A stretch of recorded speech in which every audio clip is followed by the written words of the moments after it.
কেউ জিজ্ঞাসা করতে পারে যে চাতুর্মাস্যের মধ্যে পান গ্রহণ করা যায় না, চাতুর্মাস্যের মধ্যে পান গ্রহণ করা যায় না, বর্জন বলা হয়েছে। চাতুর্মাস্যের মধ্যে সবথেকে উত্তম হলো একবার অন্ন গ্রহণ করে থাকতে পারেন, সেটা সবথেকে উত্তম, শুধু একবার। আর যদি তার থেকেও উত্তম হলো যদি ফলাহার করে থাকছেন, শুধু ফল খেয়ে থাকছেন, চাতুর্মাস্য আপনি শুধু ফল খেয়ে থাকবেন, এটা হলো শ্রেষ্ঠ। তো ফলাহার না যদি করতে পারেন তো একবেলা অন্ন, আর যদি একবেলাও যদি না অন্ন খেয়ে আমরা থাকতে পারছি বা আপনারা থাকতে পারছেন, তখন দুবেলা অন্ন গ্রহণ করা বা 2 বেলার উপরে অন্ন গ্রহণ করা উচিত নয়। তা অন্ন কিভাবে গ্রহণ করবে? কলার পাত্রে, কলা পাত্রে যেটা আমরাকে কলা পাতা বলি, কলা পাতার মধ্যে বা পলাশ পাতার মধ্যে বা অন্যথা পদ্ম পাতার মধ্যে বা কলা পাতা বা পলাশ পাতা বা পদ্ম পাতা না পায় তখন শাল পাতা ইত্যাদি কোনো না কোনো পাতার মধ্যে এটা খাওয়ার উচিত। বা চাতুর্মাস্যের মধ্যে দই ভাত উত্তম বলা হয়েছে, দই ভাত খাওয়াটা অত্যন্ত উত্তম। দইও কিন্তু কোন সময় খাবে না সেটাও আমরা বলে দিচ্ছি। যেই ব্যক্তি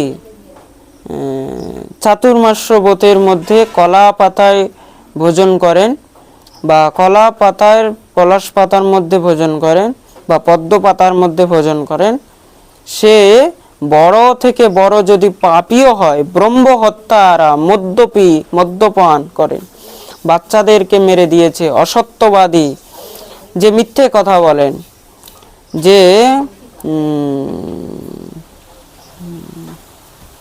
এখানে চণ্ডালের সঙ্গকম্য, যে চণ্ডালের সঙ্গম করেছে, যে চণ্ডালের সঙ্গে থাকে, চণ্ডালের সঙ্গে খায়, যে বিধবা গামী, যে অগম্যা স্ত্রী তার সঙ্গেও সঙ্গম করেছে, এমন মহাপাপী থেকে পাপী তাদেরও কিন্তু উদ্ধার হয়ে যায়, তারাও সে সমস্ত সব পাপ থেকে মুক্ত হয়।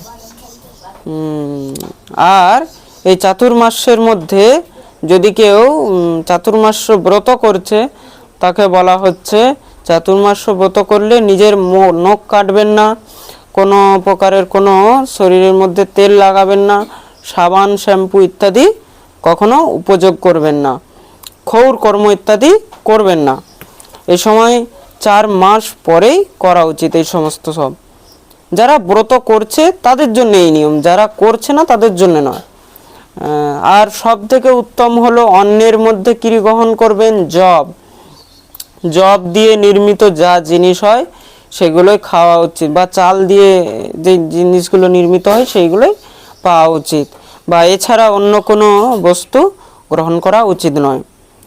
আর চাতুর্মাস্যের মধ্যে কি খাবে না? বেগুন খাবেন না, করলা খাবেন না, লাউ খাওয়া নিষেধ, পটল খাওয়া নিষেধ, বেগুন, করলা, পটল, লাউ এগুলো সব একদম নিষেধ বলা হয়েছে।